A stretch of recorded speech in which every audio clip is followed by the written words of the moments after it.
Yes, hello everyone. Welcome on YourPedia platform. I hope your interview preparation is going fine. So as you know guys, we are covering important interview questions through this interview question series for PSUs and different IITs interviews. Okay. So in today's session guys, we are going to discuss very important interview question. What do you think? The water vapor is an ideal gas? Okay. Or the interviewer can ask you, what is ideal gas, or can we consider water vapor as an ideal gas? Okay.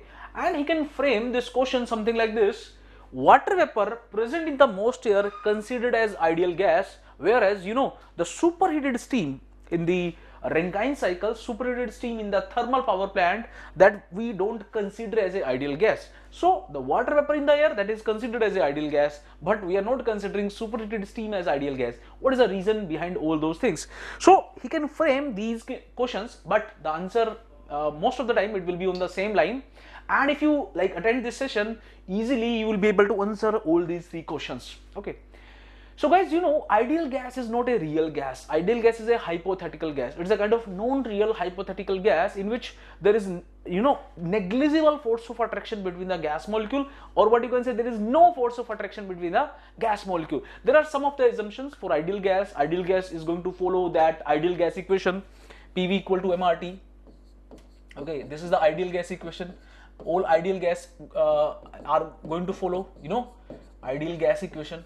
Other than this, ideal gases, the volume of the gas molecule is negligible. The gas molecule, they are not having any kind of volume.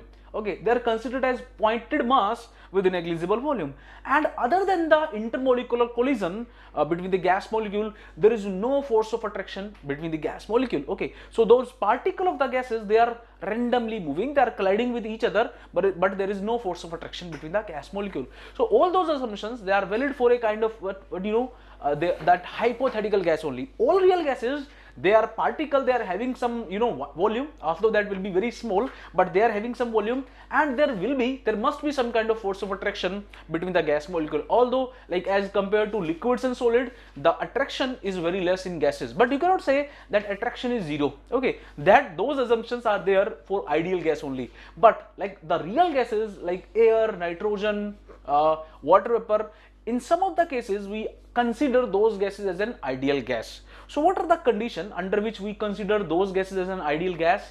Okay, and how to answer these type of questions, that we are going to discuss. So let's start our discussion guys. So I hope you got idea what is an ideal gas. Okay, what is an ideal gas equation? So I'm not going into that detail what are the assumptions for ideal gas, because our question is, what is water is an ideal gas? If they will ask you, if interviewer will ask you, what you will say, yes or no? They are going to ask you, what you will say, it is yes or no. So then what you need to say, is water vapor is ideal gas? So you can say, no sir, water vapor is not an ideal gas. Okay, water vapor is not an ideal gas, 100% you can say. But if they will ask you, can we consider water vapor as an ideal gas, then you need to say, sir, the answer may be yes or no both. Yes and no, it depends. It depends. Go to the point guys. If they will ask you, is water vapor is an ideal gas, sir? No sir, water vapor is not an ideal gas. Ideal gas are not real gases, they are hypothetical gases. Water vapor is a kind of real gas, and the gas molecule, the water vapor molecule, they are having some force of attraction, they are having some finite volume also. So the water vapor is not an ideal gas, but can we consider it as an ideal gas, sir? Then what you will say, yes or no? Then you need to say, sir, yes and no both. It depends. It depends on the condition of the water vapor. So we can consider water vapor as an ideal gas, depends on its condition. Like at what condition you are having that water vapor. Generally, we say water vapor at a very low pressure, high temperature. A gas at a very low pressure, high temperature considered as an ideal gas. So what is the reason behind that? Like why we consider gases at low pressure, high temperature as an ideal gas.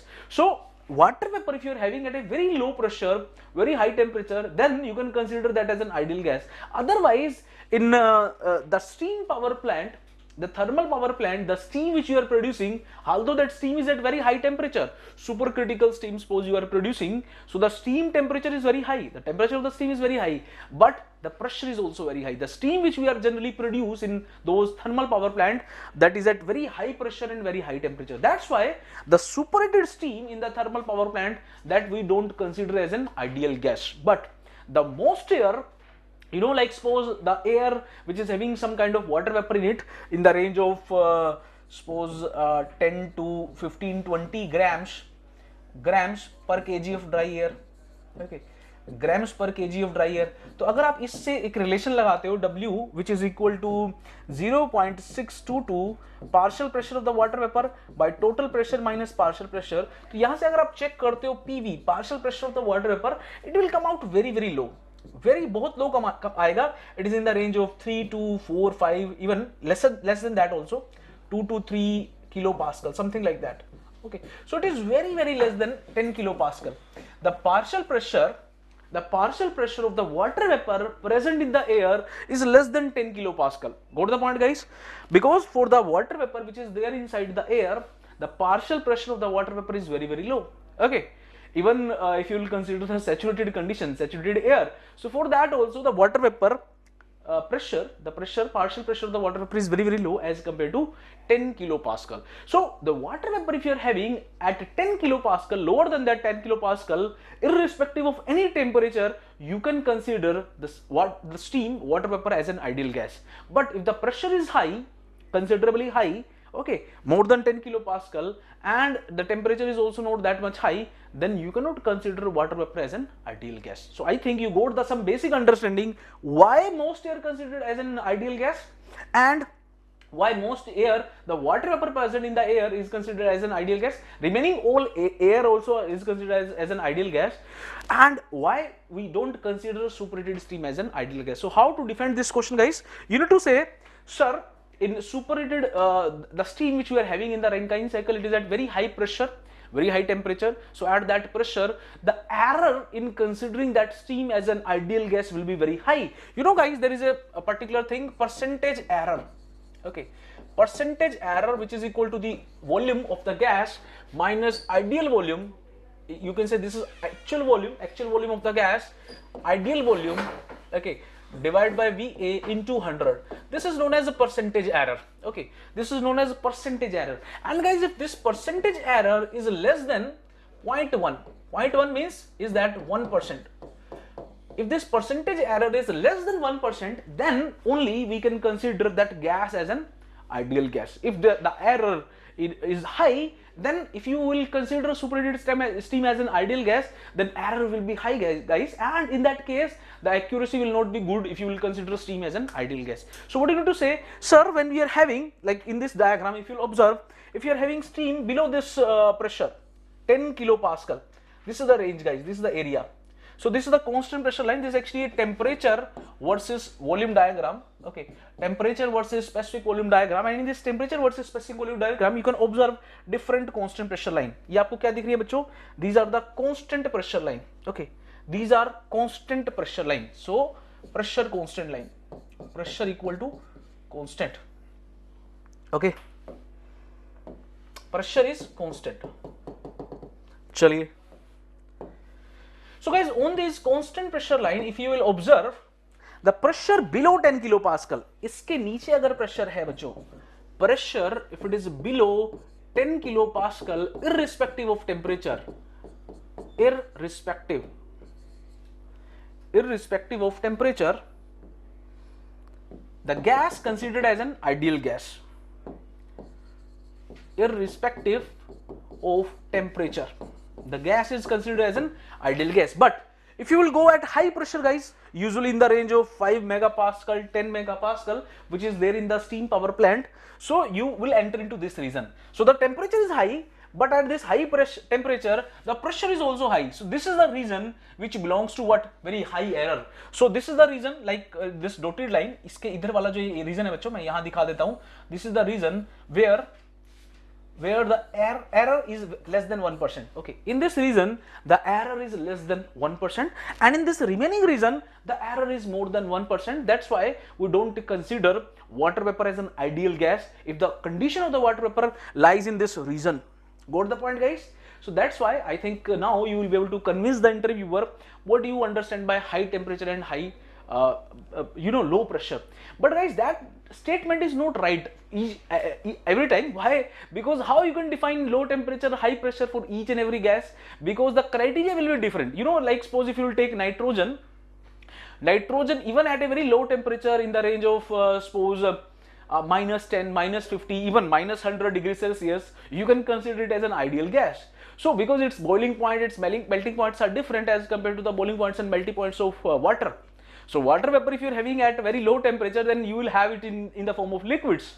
Got the point? So water vapor, if you are having at a very high temperature in the range of more than 300 or 400 degrees Celsius, and the pressure is also low, then only suppose even water vapor 100 degrees Celsius, even lower than that, but if the pressure is less than 10 kilopascal, then also it is considered as an ideal gas. Or if you are having pressure suppose 1 megapascal, but the temperature is high, pressure 1 megapascal but temperature is high, so then also there are chances, because this is the line guys, and in this line you will enter into this region if the temperature is more than this guys. So you can observe it here. So this is 1 megapascal line. So at 1 megapascal, if the temperature is more than 450 degrees Celsius, you will enter into this region guys. If the temperature is less than that, pressure is 1 megapascal, you will lie somewhere here, which is not an ideal gas.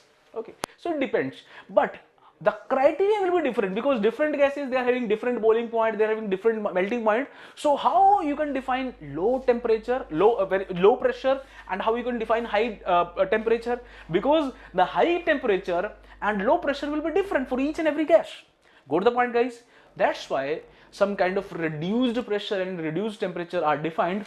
The temperature and pressure of the gases are defined in relation with their critical temperature and critical pressure, and then some factor was defined which is known as compressibility factor, to evaluate whether that gas is close to the ideal gas behavior or not. Okay, so let me again come back to this question guys, so that you will get the idea. Is water vapor is an ideal gas? I think very clearly you will be able to answer, no sir, water vapor is not an ideal gas, it is a real gas. Can we consider water vapor as an ideal gas, sir? Yes sir, it can be, we can consider. Sometimes we cannot consider, it depends the condition of the water vapor, at what condition we are having water vapor.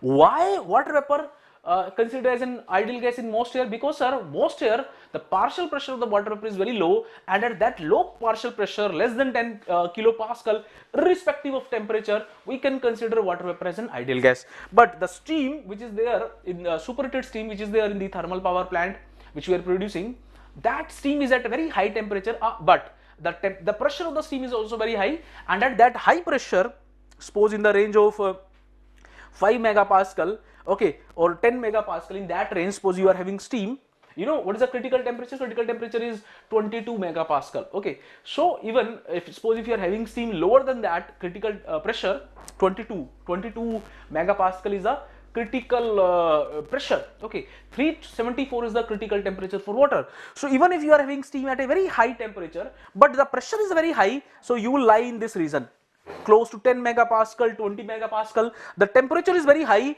but you will enter into the non-ideal gas region, because the error will be very high in that region. That's why we are not going to consider superheated steam as an ideal gas. Okay, I hope you will be easily able to answer these three very important questions, related questions. What is ideal gas, and why we consider those most air, the water vapor in the most air as an ideal gas, and why we don't consider superheated steam as an ideal gas. I hope this is clear to you. One more interview question we will have related to this particular topic only guys. What is compressibility factor, and what is the role of compressibility factor in evaluating the ideal gas behavior? So separately we are going to discuss through a separate question, like the question will be what is compressibility factor. Okay, so guys, keep preparing. Again we will meet. And yes, if you face difficulty or if you are having any query, you can very easily reach to us. You can comment in this particular video, or you can directly contact me also. Thank you very much and have a nice day. Keep preparing. Good luck.